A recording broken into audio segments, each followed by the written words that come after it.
Hello everyone, welcome to KTV Telugu. టీడీపీకి MP అభ్యర్థులు కరువయ్యారు.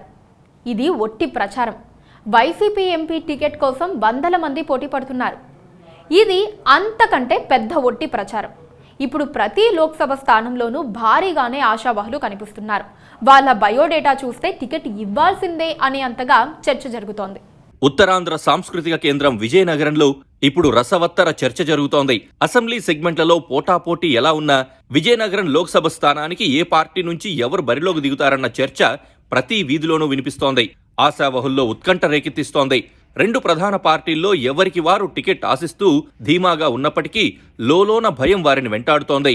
వడపోతలో ఎవరు కిందకి జారిపోతారో, ఎవరు బలంగా పట్టుకుని నిలబడతారో అర్థం కాని పరిస్థితి నెలకొంది.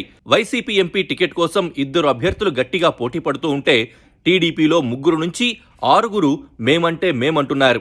పైగా అక్కడ తూర్పు కాపు సామాజిక వర్గం డామినేషన్లో ఉండడంతో అభ్యర్థుల ఎంపికలో ఆచితూచి అడుగులు వేయాల్సి వస్తోంది. వైసీపీ విజయనగరం ఎంపీ నియోజకవర్గం అభ్యర్థిగా జిల్లా పరిషత్ చైర్మన్ మజ్జి శ్రీనివాసరావు పేరు దాదాపుగా ఖరారైందని టాక్ వచ్చినా డామిట్ కథ అడ్డం తిరిగిందన్న వార్తలు కూడా వచ్చాయి. వైసీపీ అధిష్టానం మనసు మార్చుకున్నట్లు చెప్తున్నారు. ప్రస్తుత ఎంపీ బల్లాన చంద్రశేఖర్ను మళ్లీ పోటీ చేయించాలని జగన్ భావిస్తున్నారట. మజ్జి శ్రీనివాసరావు లేదా బెల్లాన చంద్రశేఖర్లలో ఎవరు పోటీ చేస్తారో త్వరలోనే తెలుస్తుంది.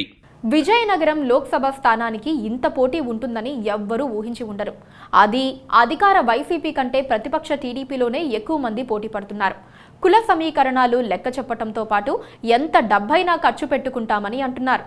విజయనగరం లోక్సభ స్థానానికి ఇప్పుడు టీడీపీలో పెద్ద తలకాయలే పోటీ పడుతున్నాయి. డెంకాడ ఎంపీగా పనిచేసిన కంది చంద్రశేఖర్ కొంతకాలం క్రితం ఎమ్మెల్యే టికెట్ ఆశించారు. అందుకు చంద్రబాబు సుముఖంగా లేకపోవడంతో ఇప్పుడు విజయనగరం లోక్సభ అడుగుతున్నారు. మరోపక్క వెంపాడ రమేష్ నాయుడు కూడా టికెట్ ఆశిస్తూ ఉన్నారు. ఆయన రాజకీయంగా పలుకుబడి ఉన్న టీడీపీ సీనియర్ నాయకుడు వెంపాడ సూర్యనారాయణ కుమారుడు కావడం విశేషం. మరోపక్క కడగల ఆనంద్ కుమారుడు కూడా ఎంపీ టికెట్ ఆశిస్తున్నారు. ఆయన పార్లమెంట్ నియోజకవర్గ టీడీపీ మహిళా అధ్యక్షురాలు వనజాక్షికి స్వయానా సోదరుడు. గట్టిగా పోటీ పడుతున్న 3 బలమైన తూర్పు కాపు సామాజిక వర్గానికి చెందిన నాయకులు కావడంతో ఎవరికి టికెట్ కేటాయించాలనేది కొంత ఇబ్బందికర పరిణామమే అవుతుంది. వీళ్ళందరినీ కాదని మాజీ MP Vizianagaram strong man Ashok గజపతిరాజుకు టికెట్ కేటాయించాలన్న ఆలోచన కూడా చంద్రబాబుకు వస్తున్నట్లు చెప్తున్నారు. మరోపక్క కళా వెంకట్రావు తన కుమారుడి కోసం టికెట్ అడుగుతున్నారు. తనకు ఎచ్చెర్ల అసెంబ్లీ, తన కుమారుడు రామ్ మల్లిక్ నాయుడుకి విజయనగరం ఎంపీ టికెట్ ఆయన ఆశిస్తున్నారు. ఇక మీసాల గీత, సుజయ్య కృష్ణరంగారావు సంగతి ప్రత్యేకంగా చెప్పాల్సిన పనిలేదు. విజయనగరం నుంచి గజపతి నగరం వరకు ఎక్కడ చూసినా టీడీపీకి మంచి పట్టే ఉంది. అందుకే ఆ పార్టీ తరపున పోటీ చేసేందుకు చాలా మంది వ్యాపారవేత్తలు, పారిశ్రామికవేత్తలు ముందుకొస్తున్నారు. కొందరు వ్యాపారవేత్తలు కూడా టికెట్ ఇస్తే తక్షణమే పార్టీలో చేరతామని చెప్పుకుంటున్నారు. వాళ్ళైతే అలవోకగా 100 కోట్ల రూపాయలు కూడా ఖర్చు పెడతారు.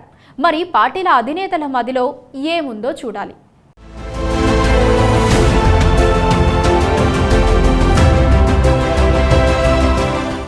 Subscribe to